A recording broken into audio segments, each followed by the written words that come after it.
big game. Every NFL game kind of feels like a big game as long as you're not 1-5 or 0-6 at this point. The 49ers go to Tampa Bay and they lose 30-19. Both teams are really beat up and get even more beat up in this game. Emeka Egbuka goes down pretty early with an injury. Fred Warner gets hurt, and I believe he's been declared out for the year. Season. Yeah, he's going to have surgery. I saw that one to make sure it was factual. But Baker has done what Baker has done all season, and that's continued to make plays regardless of who's out there. And so once again, they win 30-19. Pretty big win. Thoughts on this game, guys? Emeka Egbuka goes down and prevents me from getting his jersey. That was 102 touchdowns or 150 and a touchdown. He ends up with 2 receptions for 24 yards. He looked really good for the first drive and then goes out with a hamstring injury, which those injuries are so weird. I've never had like a hamstring injury, and so like I can't fathom it because it's like it sucks. Like, It's not fun. Is it pulled? Is it torn? Can it be? I guess it could be either. But like, what are most NFL hamstring injuries? Are they pulls? Yeah, but speaking as someone that has pulled my hamstring playing football on the illustrious intramural fields of Mississippi State's campus. Wait, when did you pull your hamstring? Freshman year. No, last year. Oh, okay. During our doubleheader, I pulled it early in our second game. Did you play through? I played through. Man, these guys are wimps. Obviously, NFL players are wimps. not a crazy bad hamstring pull. But with that being said, for months later, playing Angle Ball weekly, I felt it every time I played. Yeah. I just never felt 100% for months. And that's pulling my hamstring in a way that I could play through it. So they will linger 100%. Think about what the hamstring is used for. Yeah, it's pushing off, exploding. Think about what wide receivers do every single snap. Yeah. Push off, explode.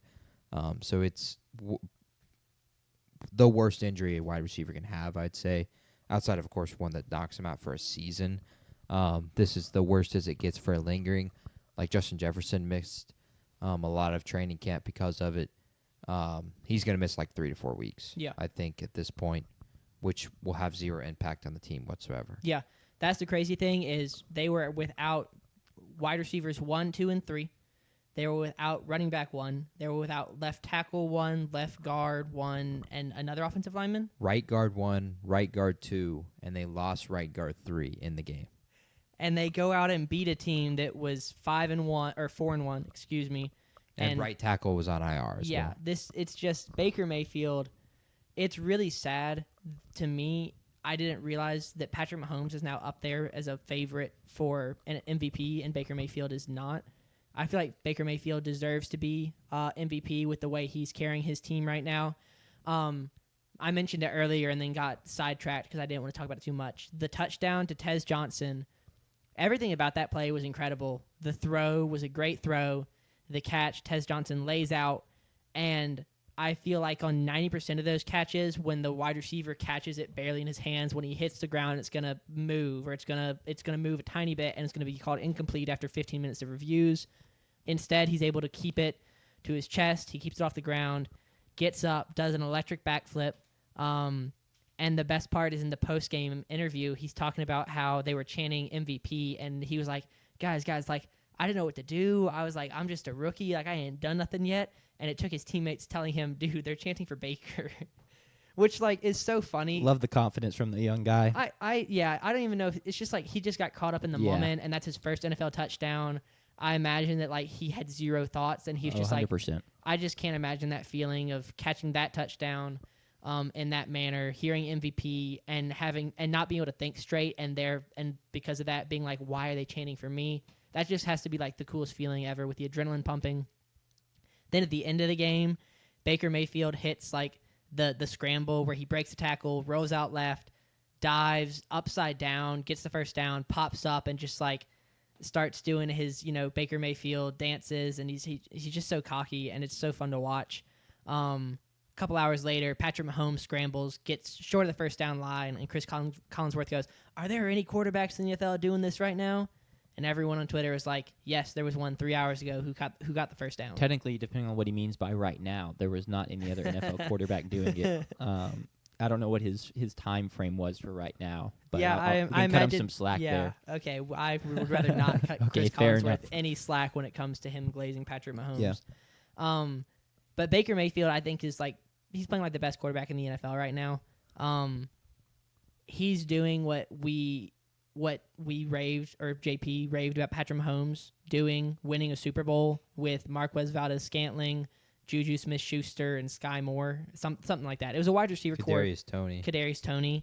Young Joka. Electric, Kadarius Toney. Yeah, so he's doing that kind of stuff, winning games and dominating on the offensive side of the ball with a bunch of not no names, but young guys. Because I don't like Tez Johnson was a good college quarterback, but beyond that, it's not great. Rashad White is a good running back, not too far below Bucky Irving as far as talent goes, but still the backup nonetheless. So it's just crazy. He's so fun to watch, and it's wild that he continues to do this against a San Francisco 49ers team that was playing really hot. And that's also not to take anything away from Mac Jones. I think he has a good day, going for over 300 yards. He has the interceptions, which is tough. But statistically, 27 for 39. I still think that like this is his job right now. Disagree. You would disagree? You think You think that one game against the Buccaneers? The money is the biggest piece of it. You're not going to pay the guy all that money, and then in the first year, it's suddenly not his job because Mac Jones is playing pretty well. Yeah. I don't think that's going to happen.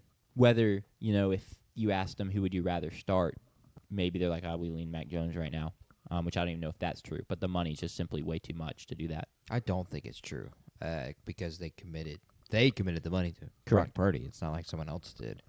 And you also committed, when you commit that kind of money, now when your team is dealing with a bunch of injuries, you're supposed to be worth that money. So maybe it may be in their best interest to play him, and if he plays well and they keep winning, thumbs up. If he plays bad and they lose, well, now you have a reason to get rid of Brock Purdy at some point, which they can't for like 3 years. But Yeah. Which is insane. And no one's going to want him even at that point, because then it's like, well, now we've seen someone will want them. Someone wanted Justin Fields a third time. Yeah. You can always find somebody to take the rejects. Sam Darnold got now on his fifth team. Is it his fifth? Yeah. Jets? Or fourth team. Jets, Panthers, Vikings, Seahawks. Okay. Yeah, That's it's fourth crazy. team. Crazy. No, 49ers. So, yes, it is I his thought he was fifth on the team. 49ers, yeah. So, yeah, he would get another chance, more than likely. But they are going to start Brock Purdy. They have no reason not to. Mac Jones has played incredible, and he was incredible. But Brock Purdy's the franchise quarterback, and so he's going to continue to start until further notice. I think it was just a great win for Tampa Bay to continue stacking these wins, because if every time you open their schedule, you keep wondering, like, wait, they're playing that team? They go to Detroit next week. And they just came off weeks where they played at Seattle, who's one of the best teams in the league right now, hosting Philly, and then hosting the red-hot 49ers. So that's 4 weeks of brutal. Oh, and their start to the season wasn't that easy either. They had to play at Monday Night Football against the Texans, and apparently the best team in the NFL, the Falcons, since they got 18 minutes on the Pat McAfee show. To continue stacking wins, it helps them a ton, especially when you do it when you're hurt, because when the guys come back, it theoretically should be easier to win. And so this is something that just great teams do, is they don't care about who's hurt, what happens during the game, who goes down during the game. They go out there, they defend their home turf, they win at home, and they win these kind of tough contested games where, like, Baker wasn't prolific necessarily, only 17 completions, but he got the job done. He made the plays when he needed to. That 3rd and 13 run that's some tough stuff. That's the good there. stuff, yeah. That's some tough stuff right there. It never disappoints watching a guy who is clear. He might be the slowest guy in the field, He might be the least athletic guy in the field because offensive linemen deserve a ton of credit for their athleticism. Yet he still somehow finds a way to make it happen. And you can't teach that kind of thing. That's just something that people have. And Baker is one of those guys that has that. I agree. It's stupid that he's not the favorite to be the MVP right now. But because of that, good value on getting Baker Mayfield MVP right now. It's 3-1 money. And if Tampa Bay continues to win like this, he rightfully should be the MVP of the league. Yeah. This is their first win that wasn't a game-winning drive. Is that right? Yes. Their first win that wasn't a one possession game either. So a huge win. Their first time running out there for victory formation, and they've won 5 games this year. They made a big post about that on social media. So this is what victory formation looks like. We thought it looked like their kicker going out to kick the game-winning field goal. That's fire. So, yeah, 5th win, and you just now got to use victory formation. A credit to Tampa Bay. On the 49ers side, their season's over. 2 injured, yeah. Losing Fred Warner, Yeah. season's over. They had That's or kind of without on Fred you Warner. for calling him the best player in the NFL. I wish. And I'm sad because I love watching Fred Warner play. He's a manimal. After you said that, I watched him I was watching for him, and there was one. It was like a running back outside run to the right, and watching him just like read it and start to head that way before the running back had the ball, and then go under like a pulling offensive lineman and meet the running back in the backfield. I was like, okay, cool, I see it. I see the vision. He's diabolical. He's hard not to miss. When I've watched the 49ers this year, I do that. You just look at Fred Warner and you'll find the play. Yeah. You can learn just as much about the play watching Fred Warner because he just ends up where it is, and you kind of understand what the play even was to begin with. He's incredible. Sucks to see that he's done for the year, and that is the centerpiece of their defense. And now their defense is really, really young and inexperienced and just not as good. So without him and Nick Bosa, their defense is going to be bad.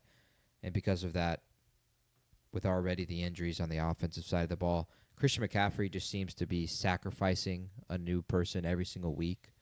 That's been the joke that I haven't seen as much as I would hope to.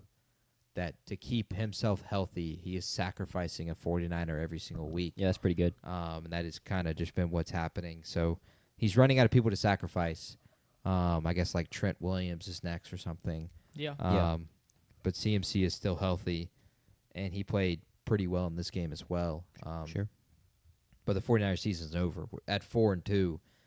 It's crazy to say, but unless Brock Purdy is worth what he got paid, this team I don't think makes the postseason this year.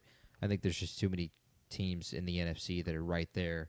I think they're the 8th, 9th best team in the NFC at this point. Yeah, I think they'll get close because Yeah. their schedule's not too difficult, and Not at I have a all. lot of respect for Shanahan.